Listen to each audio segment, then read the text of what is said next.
Young Turks, Cenk, Uygur, and Kasparian with you guys. Well, we've got a lot of news, texts and tweets. That's the theme of today's show. So without it's the theme of our political system. These days, it certainly seems that way. And of course, there's always money, money, money. Yeah. All right, text first. All right, let's do it. CNN has obtained thousands of text messages that former Chief of Staff Mark Meadows had provided to the January 6th panel. And boy, are these text messages doozies, including some updates on Marjorie Taylor Greene and what she was communicating to Mark Meadows on the day the rioters stormed the Capitol, causing mayhem and absolute chaos. And it's relevant considering the fact that Marjorie Taylor Greene is currently being questioned in regard to whether or not she can seek re-election due to her part in the January 6th riots. Now, she had texted Mark Meadows as the riots were taking place, quote, "Mark, I was just told there is an active shooter on the first floor of the Capitol. Please tell the president to calm people. This isn't the way to solve anything." So the fact that she wants White House Chief of Staff Mark Meadows to reach out to Trump makes it abundantly clear that she knows the rioters are there on behalf of Trump. They want to overturn the results of the election. And it's very different from what she said under oath in the video that you're about to watch. When you were notified that people had entered the Capitol illegally, did you also understand at that point that there had been violence at the Capitol? I only knew what I was told. I'd heard a gunshot. We all heard it. And we were so confused. We thought Antifa was breaking in or BLM because of those were the riots that had gone on and on all throughout 2020, day in and day out. Just horrible riots all over the country. And that was the only thing that made sense to most of us. She lied. She lied. That's flat out lie because again, on January 6th, Cenk, she text messages Mark Meadows to tell him to communicate to Trump to make it stop. Yeah, if you thought it was Antifa or BLM, how would Trump make them stop? Trump saying don't do it would presumably make them want to do it more.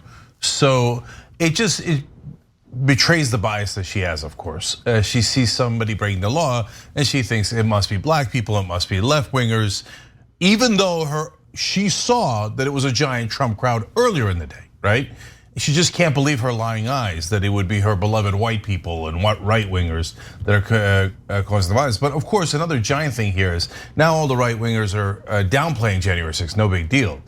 But on January 6th, Marjorie Taylor Greene's like, please tell the president, he's gotta calm it down. They're all literally scared to death. There's an active shooter. She's terrified about the active shooter. I mean, and she should have been, as every other member of Congress was, as they're stuck in that building with all this chaos unfolding.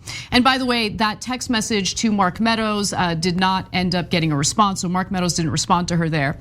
Now, Greene actually helped craft various strategies to prevent the certification of the election. That's also revealed in these text messages, and it's also very relevant to the fact that she's being, her re-election bid is being challenged as we speak.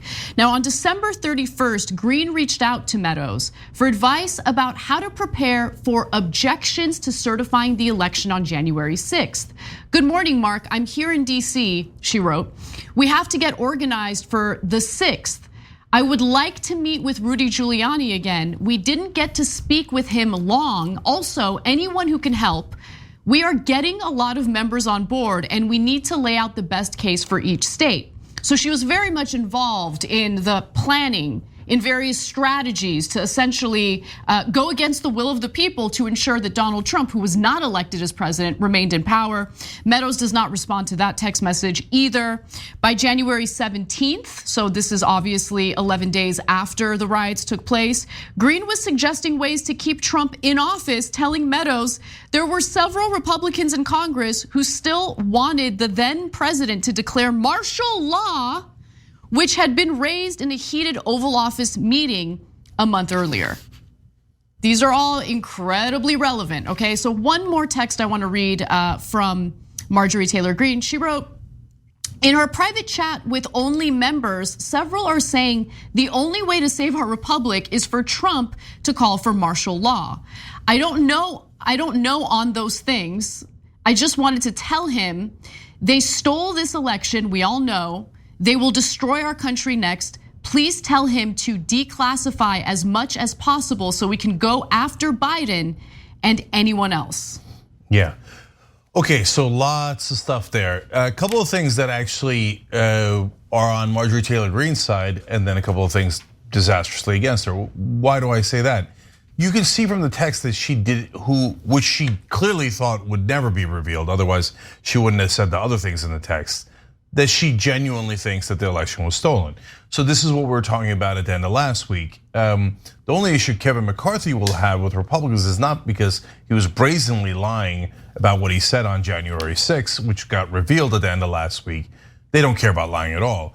He would get in trouble because he's not a genuine lunatic, unlike Marjorie Taylor Greene. And here she shows she is the real deal. She genuinely believes that without any evidence at all, that the election was stolen. She further says you should declassify the materials because she believes that there is actual evidence that Trump can declassify that would show that the election is stolen. Now, Trump knows there's no actual evidence. That's why he didn't declassify anything before he left office, because there's nothing to declassify. Does it look like Trump didn't want to try everything he could to stay in office? No, he clearly, whatever he had, he threw the kitchen sink at it, okay? The reason he didn't declassify anything is because there wasn't anything. There was nothing to at all. Declassify. Okay, so now on to the disastrous parts of Marjorie Taylor Greene. When people say, and again, a slight defense here in the beginning, I've seen some people put it in headlines, and I think it's misleading, where she says, organized for the 6th, in the quote that Anna read you, right? She meant not organized for the riots that happened, to be fair to her. Now, but to be fair to the rest of us, what she actually meant is organize the actual coup, okay? Guys, we've been telling you this, and I feel like we're the only show that it clarifies this. There's two different things that happened on January 6th. One was the riot, the violent break-in into the Capitol. That had a zero chance of success. It's not like they were gonna violently take the Capitol and we couldn't remove them with weapons, right? Then there's that second thing that they were trying, which was the actual coup with fake electors, and Pence was supposed to say, oh, the legitimate electors are not going to be seated, we're gonna put the fake electors in. Jim Jordan wrote a huge text that we're gonna talk about later in the show related to that. And Marjorie Taylor Greene's in the actual coup camp. She's like, let's organize for January 6th. And she talks to some of the texts about how they're gonna try to make sure that Biden doesn't get seated. That's the fake elector strategy. That is way, way worse. But no one focuses on that in Washington because that involves actual elected officials and Donald Trump. And the Democrats would wet themselves if they tried to actually hold anyone in power accountable. They'd be so afraid that it would come back to them. The elites are their friends. And they view Marjorie Taylor Greene as so much a bigger part of who they are as an elite. She's a sitting congresswoman. They would never, ever take criminal action against her, right? Because they'd be worried about their own asses. But that's the actual coup. Navarro, Bannon, Jordan, Green, Trump himself should all be arrested for trying to subvert democracy. And finally, well, we have incontrovertible proof. You just saw it with your own eyes. She said, declare martial law. No, that's a coup. That's a literal coup where you say, no, we will not seat the guy who won in a democracy. Instead, we will have military rule. And look, for the right wingers, I know you don't care about facts, logic, hypocrisy, or any of that. But think about, I'll try one time anyway.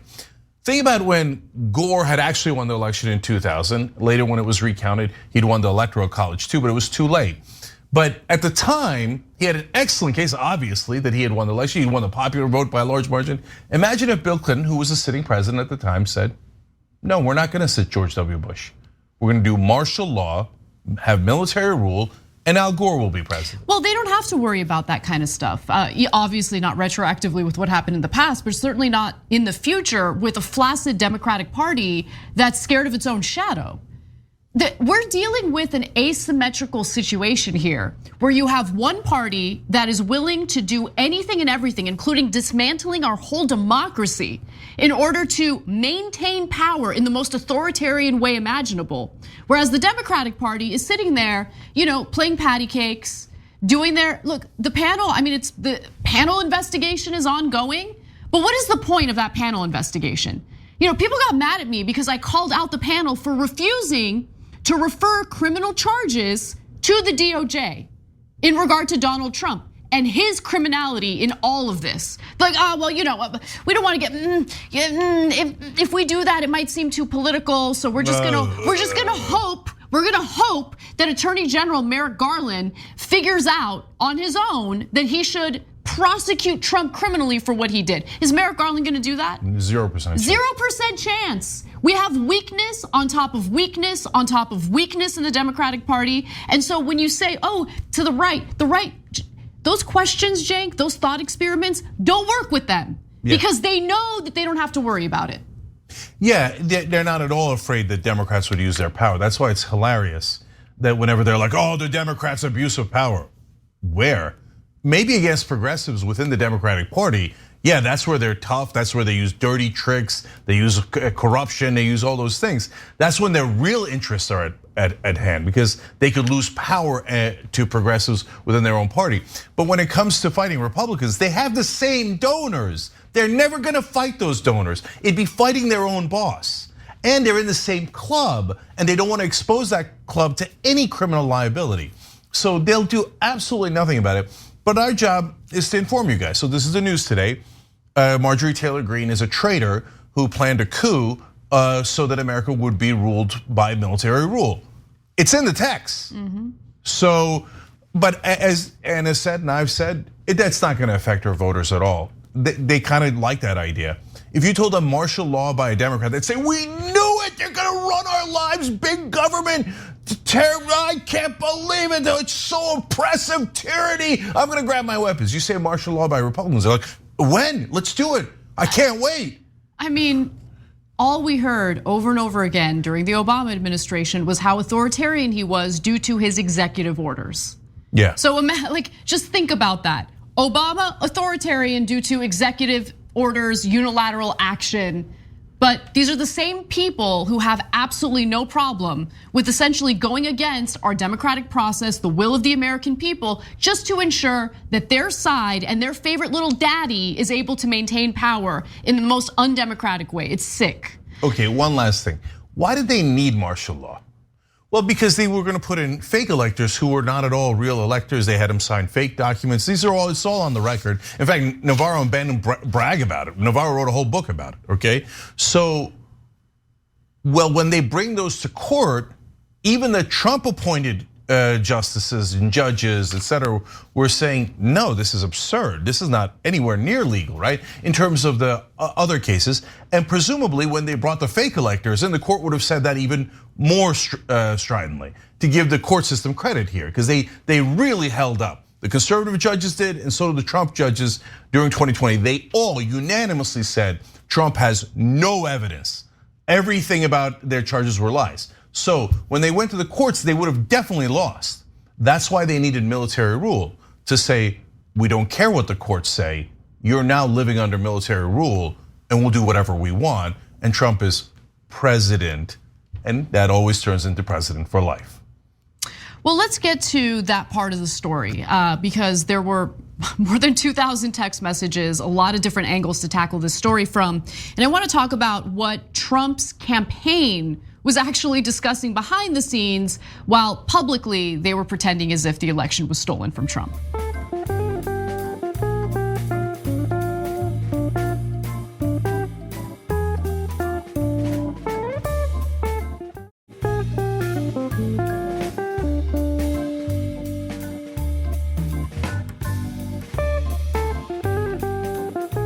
CNN has obtained thousands of text messages that were sent to Trump's former chief of staff, Mark Meadows. And what we discover is that there were Trump campaign officials, in fact, officials at the very top of Trump's campaign, who not only acknowledged behind the scenes that there was no voter fraud, but were communicating with other Republican members of Congress that there was no evidence of voter fraud. So as CNN writes, on November 6th, Jason Miller, Trump's campaign spokesman, texted a group which included Ivanka Trump, of course, Kushner, Hicks, Stepien, Scavino, and Meadows, suggesting that the numbers in Philadelphia didn't back up claims about election fraud there, okay? So I'm gonna give you the text message specifically from the campaign spokesman, Jason Miller. He writes, one other key data point. In 2016, POTUS received 15.5% of the vote in Philadelphia County. Today, he is currently at 18.3%. So he increased from his performance in 2016. In the state, as it currently stands, Philadelphia County only makes up 10.2% of the statewide vote tally. So POTUS performed better in a smaller share. Senator Rick Santorum was just making this point on CNN. Cuts hard against the urban vote stealing narrative. So essentially he's saying, yeah, it turns out that there wasn't really voter fraud in Philadelphia. So there's one amusing thing about that Jason Miller text. It's still in an era, even though it was under Trump, where he thinks they have to bother being like attaching a giant flotilla of lies to a dinghy of truth, okay? Now they're untethered from that completely. They don't need any kernel of truth at all. So it's kind of quaint that he's like, oh, we're saying black people stole the election, but Trump's share of the vote actually increased in black areas and their share of the vote overall decreased. So our argument's full of crap and it'll easily be proven to be full of crap. So we should switch to another argument that'll be harder to disprove, right? But no, Jason, how quaint. You don't need any facts at all. So and by the way, the number one thing that right wingers say when I interview them about the fact that they had no evidence at all, lost 60 cases in a row in the courts is, oh, it was black people. They were intimidating the judges. That's why all the judges were afraid for their lives and voted even though Trump had all the secret evidence, right? So no, Jason, you don't need any evidence at all. But that is one of Trump's top aides saying we are full of crap behind the scenes. I will say, like, I'm actually I'm shocked at how many nefarious individuals, including Miller, are actually like behind the scenes saying things that are kind of reasonable, right? Because if you would have asked me, if you quizzed me and said like, okay, who secretly behind the scenes was actually trying to throw cold water on all of these election fraud claims, I would have not guessed that Jason Miller would be in that camp. I know, but to be fair to Jason Miller's right-wing credentials. Do we want to be? No, to his right-wing credentials. He's trying for different ways to steal the election, and he thought that one was less credible, right? So he's not making the mistake of being an honest and decent person. He's making the mistake of thinking that facts matter at all to Republican voters. I mean, on face alone, like honest and credible person. Okay, well, let me give you more. A week later, according to CNN, Miller wrote to Meadows again, this time saying that campaign research did not find any evidence of a conspiracy involving Soros, a Democratic donor. Miller also said he was concerned about sharing the findings with Trump because he's afraid of Daddy. Daddy will get very upset. He might give me a spanking. What am I gonna do? Tell him the truth? Can't do that.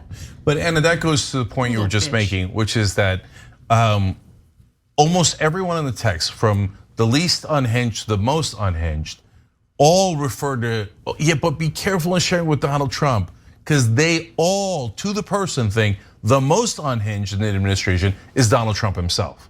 And so they're like, be careful about telling him the truth. He's gonna get really angry.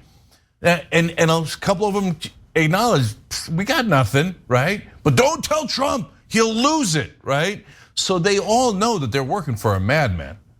So are the alpha males back? I'm just curious. Because it looks like they're all betas to Donald Trump. Yeah, I want Gorka to tell me. Gorka, I know you blocked me on Twitter even though I've never tweeted to you in my life, but no, are the alpha males back? Are these the alpha males that you're referring to? It seems like a bunch of weak, pathetic, sniveling little clowns who can't handle Donald Trump's rage. It's unbelievable. Yeah, I think I might have said this on Friday's show, but alphas need betas. And so the reason why a lot of these Republicans are massive betas is because they're in search of an alpha. That's the way it works in the animal kingdom. They're like, who's strong that I can give all my bananas to? Because I need protection, because they're so psychologically weak. And that's what you're seeing in all the texts as well. Now, in regard to Jason Miller throwing cold water on the notion that Soros had helped to steal the election, he had texted this. Lots there regarding functionality problems, not much there on Democrats' Soros conspiracy connections. We'll defer to you on whether or not to share full report with POTUS. POTUS is clearly hyped up on them, not just from his tweets, but he also called me and Justin separately last night to complain. Oh. So in other words, he's saying, look, Soros didn't do it. We all know he didn't do it. But you're never gonna convince Donald Trump, because Donald Trump is freaking crazy. So be careful about even telling him anything that's remotely true, because he'll lose his mind, whatever little there is of it. So let's get back to Meadows and the text messages he was receiving in regard to some decisions that were being made, right, following the election, following the riots. In fact, let's go to before the riots happened on November 20th. Meadows was asked by a Florida contact how confident he was about fraud related to Dominion. Meadows did text back saying, Dominion, not that confident. Other fraud, very confident. Which other fraud doesn't say. Right. But Dominion is supposed to be the main thing. Oh, they rigged the voting machines. Right. Even Mark Meadows, trying to orchestrate this coup, says Dominion, not at all confident. You know why? Because they had zero evidence. Now, one of the lunatics spouting nonsense about Dominion was Sidney Powell. And Ginny Thomas, the wife of Clarence Thomas, wanted to know why the campaign was distancing itself from Sidney Powell. 2 days later, Ginny Thomas messaged Meadows with apparent concerns, asking, quote, trying to understand the Sidney Powell distancing. Meadows responded, she doesn't have anything, or at least she won't share it if she does. And in response, Ginny Thomas just texts back, wow. That was a surprise to you, Ginny Thomas. Wow. Yeah, look, Sidney Powell was a lunatic on TV at the time, going around saying, oh, I have the Kraken. I'm gonna release the Kraken. I have all of the evidence. And then she would say other lunatic things. And anyone sane realized, of course, you don't have anything, right?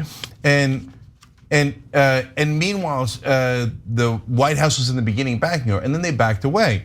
So you see here the White House chief of staff saying to as big an insider as it gets, no, Sidney Powell's full of crap. She doesn't have anything at all, because probably internally, genuine schmucks like Marjorie Taylor Greene and others were probably asking, okay, Sidney, so where's the Kraken? And then she's like, duh, I'm lying. Of course I don't have anything, right? And they're like, oh, golly gee. Wow. Okay. Wow, she seemed like a totally mentally stable person on TV. How could she be lying?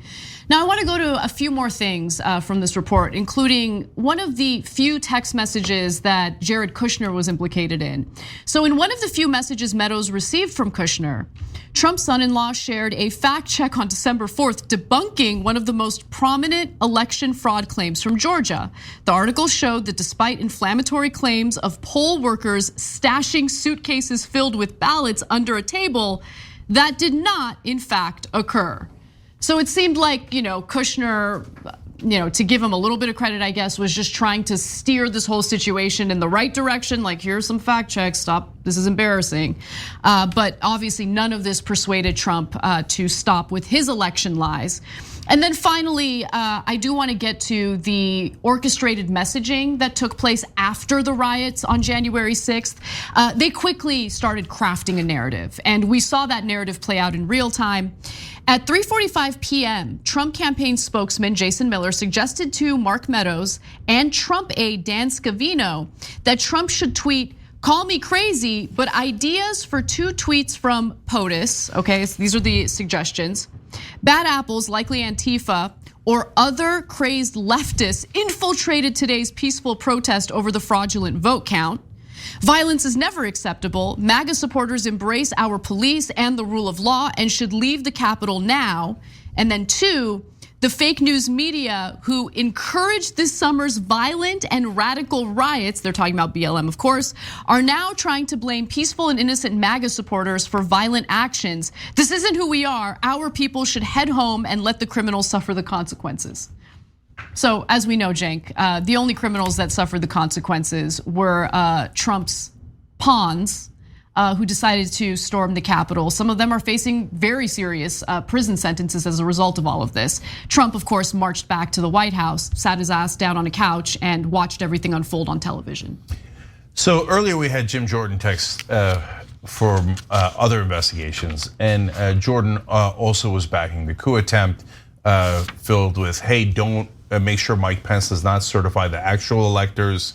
We'll just call them unconstitutional and throw away the actual votes. And instead what we'll do is we'll put in, he doesn't use the word fake, but the plan to put in the fake electors. And then you see Mike Lindell in the text as well, and he's saying use the military, you go to martial law. These people all are 100% against our democracy. But what's also interesting is that in none of those texts, hundreds and hundreds of texts, you see a whole bunch of things where surprisingly, people on the inside are saying, no, Soros conspiracy isn't true. The Dominion conspiracy isn't true. The Philadelphia conspiracy isn't true. You see all these things where they explain that their internal stuff shows that what they're saying externally, none of it is true. But there's not one text with one piece of evidence that the election was actually stolen. Exactly. Isn't that amazing? Right wing, where the hell is it? Right? No, there is no evidence. They just hated that they lost the election. And for right-wing authoritarian people like the Jordans and the Trumps of the world, they prefer power to democracy every time. All right, we got to take our first break, but when we come back, we have more news, including another huge story today. Elon Musk has closed a deal with the board over at Twitter, meaning he will be the sole owner of the company. What does that mean for the future of a social media platform that's already pretty awful? We'll give you the details. Come right back.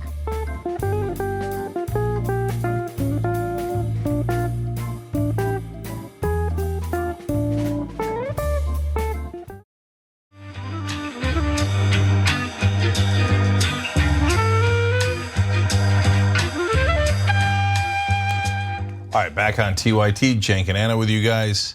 A lot more news, let's do it. We're finally gonna have our free speech rights, re-implemented now that one incredibly wealthy man, in fact, the most wealthy man on the planet, will be the sole owner of Twitter. That's what people genuinely think. And yes, turns out that Elon Musk has struck a deal with the board over at Twitter, allowing him to purchase the company and take it from being a publicly traded company to a private one. Now, under the terms of the deal, shareholders will receive $54.20 in cash for each share of Twitter stock they own, matching Musk's original offer and making a 38% premium over the stock price the day before Musk revealed his stake in the company. Also, the deal, which was unanimously approved by Twitter's board, is expected to close this year. It comes after Musk revealed last week he had lined up $46.5 billion in financing to acquire the company, an apparent turning point that forced Twitter's board to seriously consider the deal. Now, Musk has come out with some statements about what he plans to do with Twitter, and to be honest, some of it sounds pretty good, but you should be skeptical because anyone who's under the assumption that the richest man on the planet being the sole owner of a company means that it's gonna be a great, wonderful, free, open forum, you might get duped in the future. But here's what he says. In his statement Monday, Musk said he wants to make Twitter better than ever by enhancing the product with new features, including the algorithms open source to increase trust, or making the algorithms open source to increase trust, defeating the spam bots, which sounds really good, and authenticating all humans, which honestly, that also sounds very good. Separately, he said in a tweet Monday that he hopes even my worst critics remain on Twitter because that is what free speech means. So look, my whole take on the free speech thing is I'm not buying it, especially when we're dealing with book burnings at school districts across the country, where books that haven't even been assigned to students are being banned from libraries across the country. It's just fascinating that all the attention for the right wing, including people like Elon Musk, is I want free speech on Twitter. I mean, it's the public square. If you really think it's the public square, then make it a public utility. Don't put it under the control of one individual, particularly the richest man on the planet. It might seem like he has other, priorities in mind, but we'll see how this plays out. I don't really have high hopes. Okay, let me tackle this from a business perspective first and then get to the content. So he got 46.5 billion in financing, but he only is around 44 billion to buy it only. 38% premium on the current price is literally irresistible.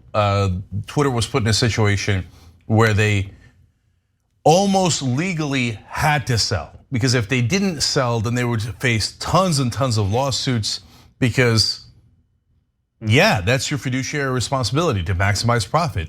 And if somebody offers you 38% more than the shares are worth, then you'll pretty much have to sell if you're a public corporation. So this was nearly inevitable once he decided to buy it.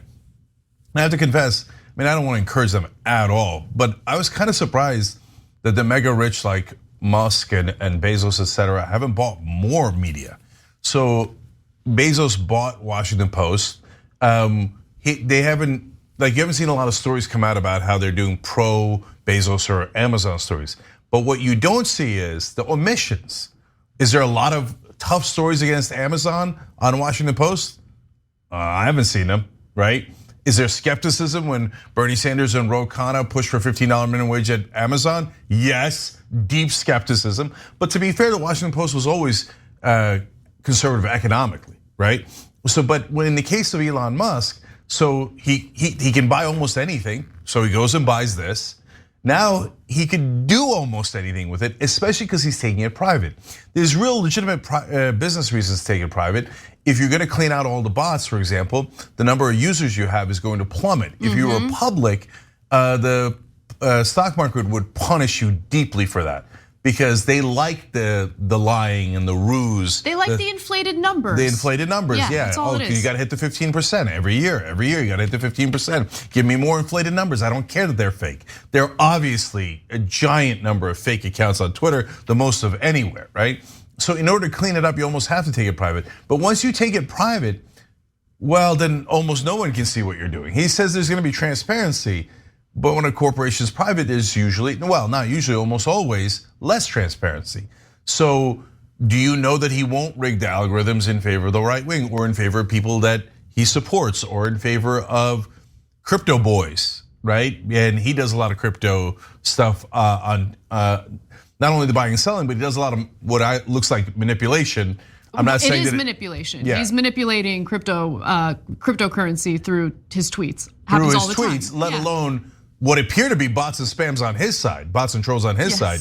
Okay, but I don't know if he. So that has not been legally adjudicated. That's why I say I don't. You can't be positive. So now, if he buys it and he actually does what he says in that tweet, and he authenticates everyone on Twitter to be human beings, and he gets rid of the spam bots, that would be awesome. We're here for it, right? But the right wing does not have a good track record on hypocrisy or lying, right? So now people will say, "Oh, Elon Musk." I saw this all day today. He's not necessarily right wing. Really? Okay. Look, just a couple of years ago, Ben and I were joking around on one of our shows, Old School, and we did a poll: Elon Musk, yes or no? So just a couple of years ago, it was unclear. It was still a conversation, a debate, right? Since then, the last 2-3 years, has he ever said one left-wing thing? Has he ever pissed off the right wing in any way, shape, or form? I've seen him say dozens, maybe hundreds of right-wing stuff. So, and in our experience, the right wing is filled with liars. So you put out a statement like that, if you're a right-winger, it means you're gonna do the exact opposite. You're gonna load up Twitter with bots, and they're all going to be for your own financial benefit. You're gonna manipulate everything in the world, and then say, "Oh, nobody can see it. Oh, trust me, I'm so good because since I'm rich, that must mean I'm right." And so the track record does not give you a lot of confidence that what he's saying is true. But if it is true, that part would be great.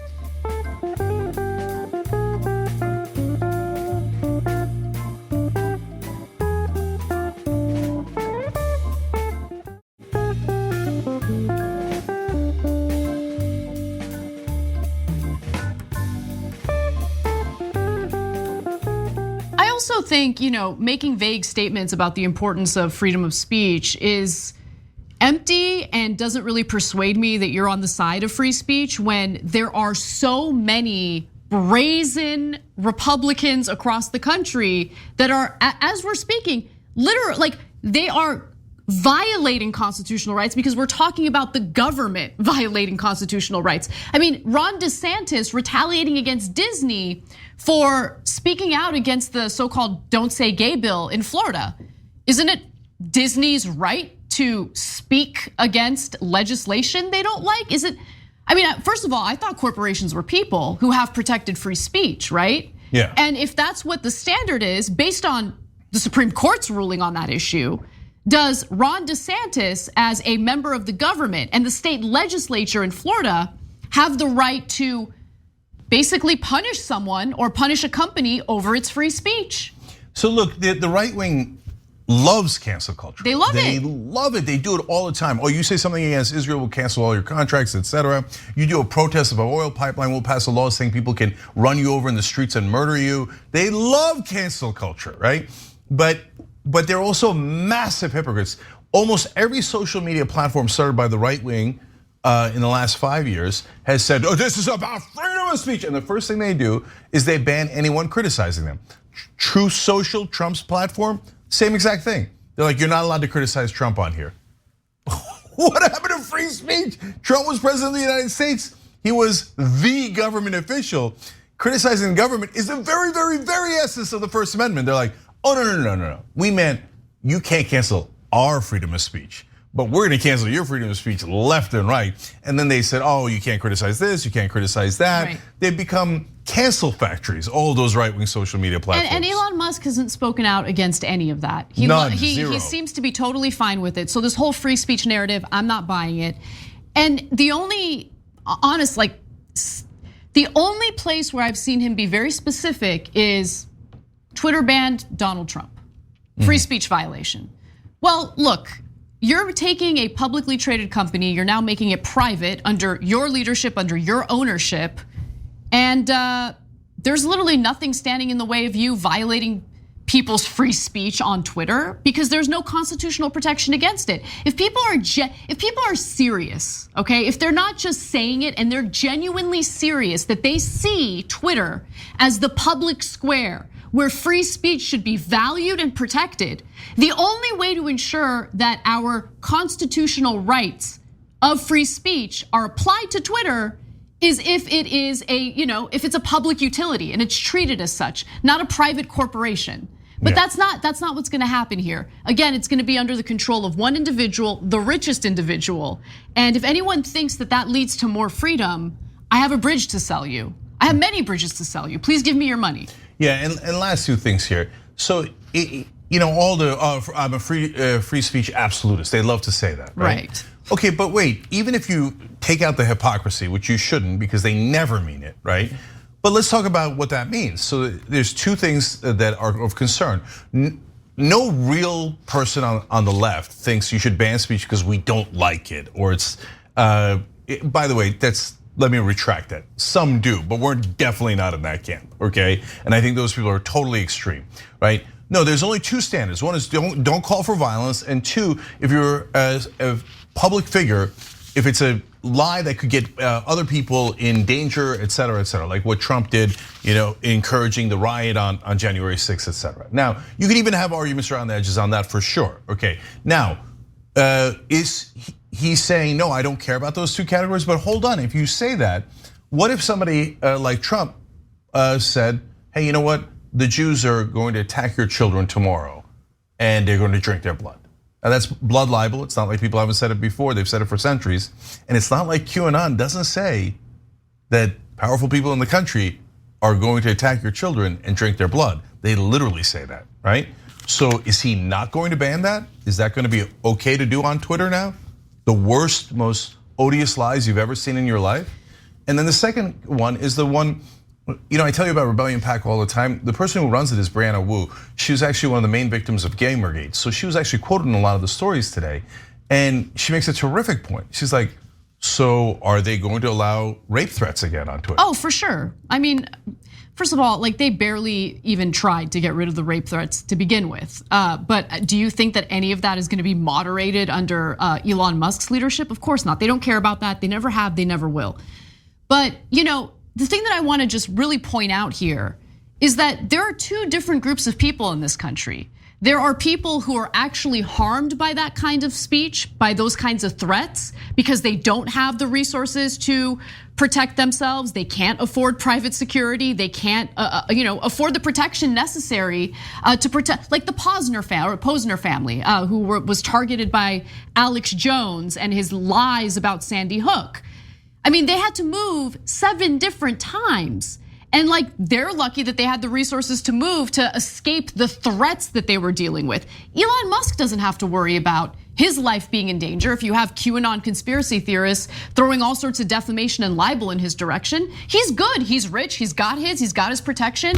It's really the people who are usually harmed by all of these threats and all of this so-called speech that are probably gonna suffer the consequences of that. Yeah, you threaten a random woman or a female journalist on Twitter, Elon Musk is definitely going to let that stand. That's what he means by free speech absolutist. If you threaten Elon Musk, is he gonna let that stand? If instead of saying, hey, let's go rape a female journalist, you said, let's go rape Elon Musk. Now, God, don't say that. I don't want anybody saying that. And then you gave his home address. This is things that right wing did on a regular basis. That's why social media started passing rules in the first place. Hey, you're not allowed to dox, you're not allowed to threaten violence like that. Is Elon Musk gonna be like, oh yeah, threaten my family, I don't mind. Yeah, here's my address, I don't mind. I'm a free speech absolutist. 0% chance he's gonna allow that.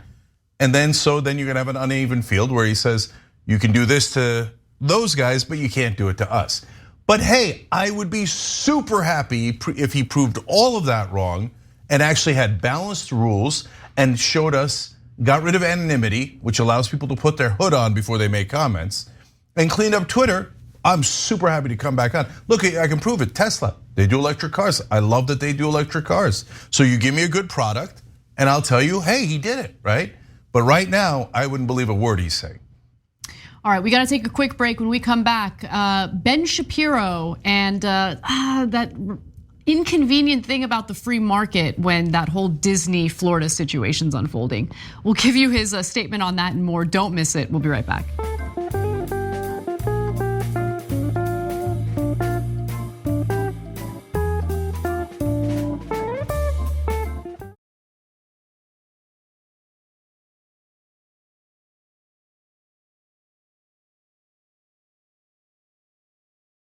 All right, back on TYT, Cenk, Anna, Monica Hollibird, and paratrooper Chad, because they just joined. So all of our members help us do this show together, and we read your comments throughout the show. So hit that join button below on YouTube like they did, or tyt.com/join. Anna. Let's get to our next story.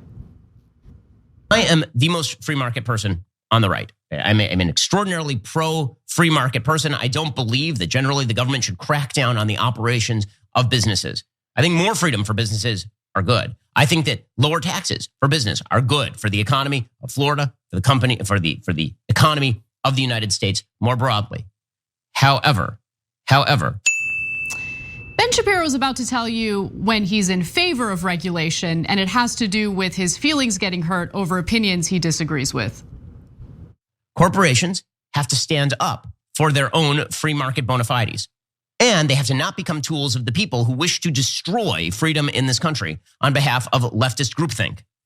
If you decide to just become a woke corporation that does the bidding of your Democratic taskmasters, don't be surprised when you get clocked with a legislative 2x4. F around and find out. F around, and that's what Disney did. Disney decided that it was going to inject itself into social politics in the state of Florida. It decided that it was going to try to use its massive corporate power in the state of Florida. It employs tens of thousands of people here. That is going to try to use that power in order to cudgel the state government of Florida to do the bidding of executives in New York and Burbank, California. And instead, what it is finding out right now is that the people of Florida are not up for it. All right, there's a lot to unpack there. Let me just say, shout out to Burbank, California, am I right? Go San Fernando Valley. Although I think it might be its own area, not part of that. Anyway, it doesn't matter.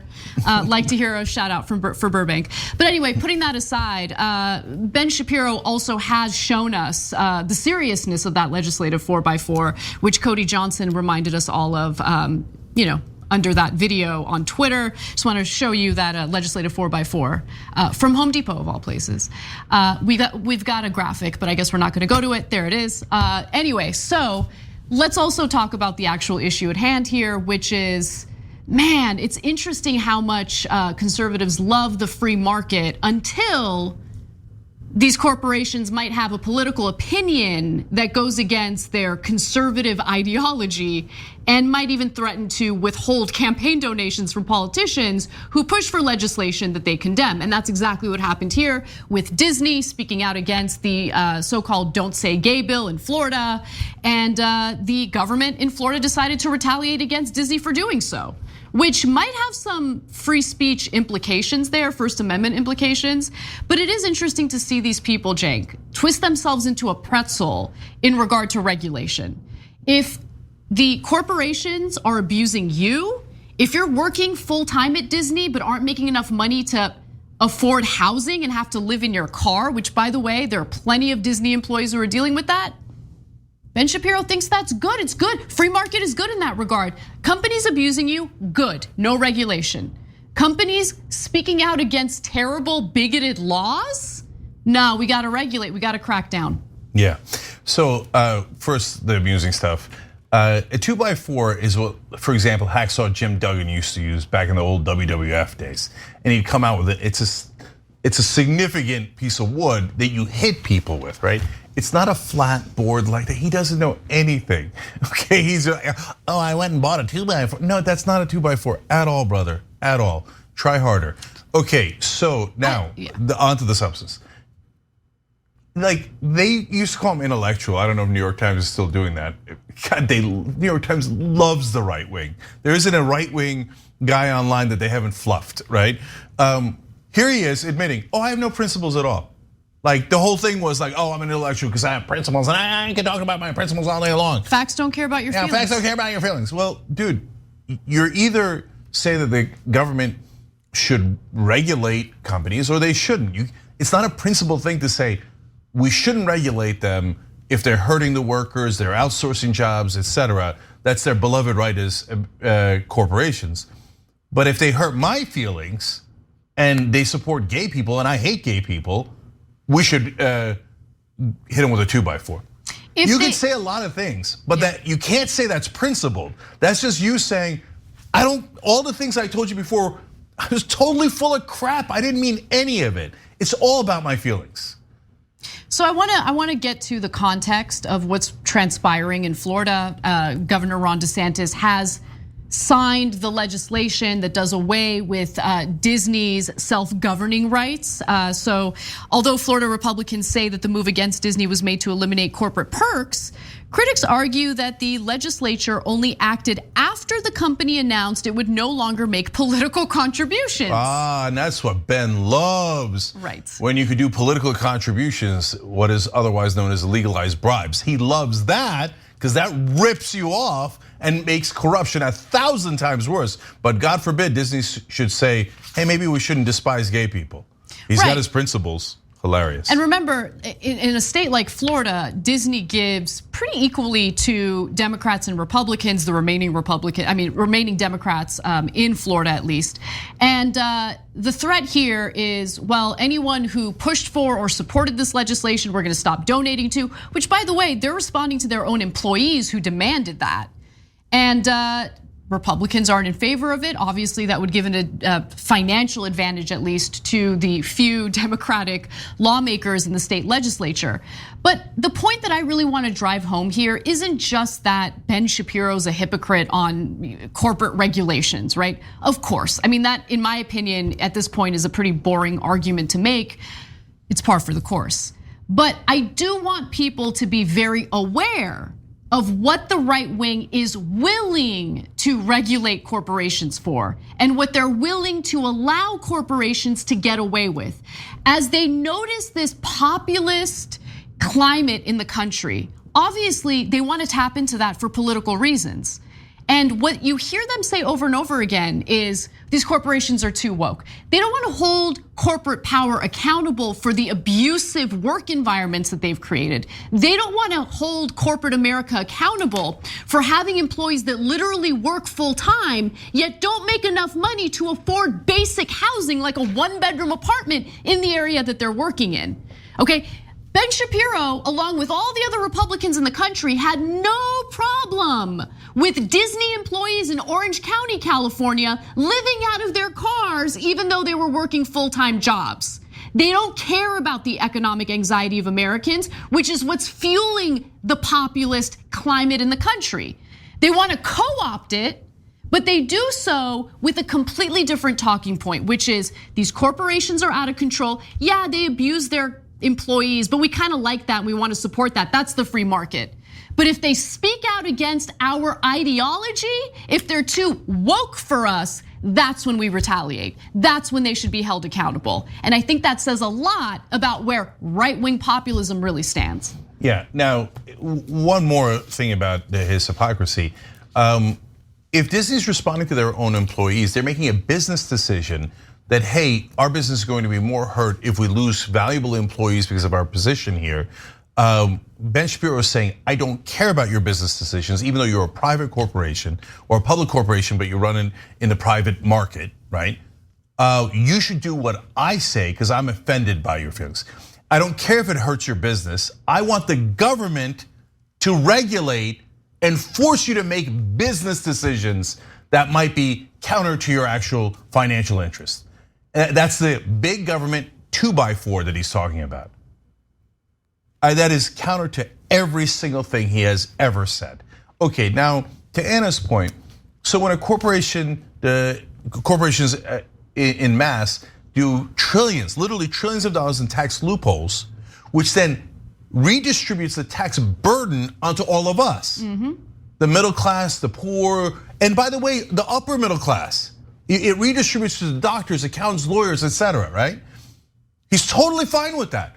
Hey, let them take as much money as they want. They don't have to pay their fair share. You should pay it instead of them, even though they're the richest corporations in the world. When they outsource jobs, he doesn't think the government should use a 2x4 at all. That is their God-given right to take American jobs and ship them to other countries. But if they dare say that gay people are equal to straight people, then all of a sudden big government and the jackbooted thugs of tyrannical government should come into Disney's headquarters and change all their policies. So thank you, Ben, for proving that you never meant anything you ever said. You have no principles at all, and your ideology is, I want power, and I don't want you to have it, and I don't really like the private markets or the free markets. I don't really like democracy. I really don't like any of this stuff. I just want to be able to enforce my ideas on other people. All right, that does it for the first hour. We got to take a break, but when we come back, we still have some serious news to get to, including an analysis of the French elections. Emmanuel Macron has been reelected, but there are some implications from the results of that election. I want to give you the details on that and more.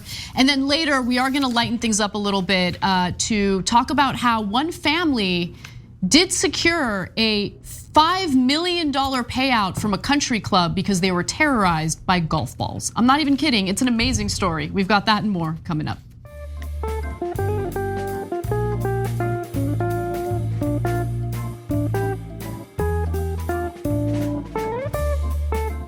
Thanks for listening to the full episode of The Young Turks. Support our work, listen ad-free, access members-only bonus content, and more by subscribing to Apple Podcasts at apple.co/TYT. I'm your host, Cenk, and I'll see you soon.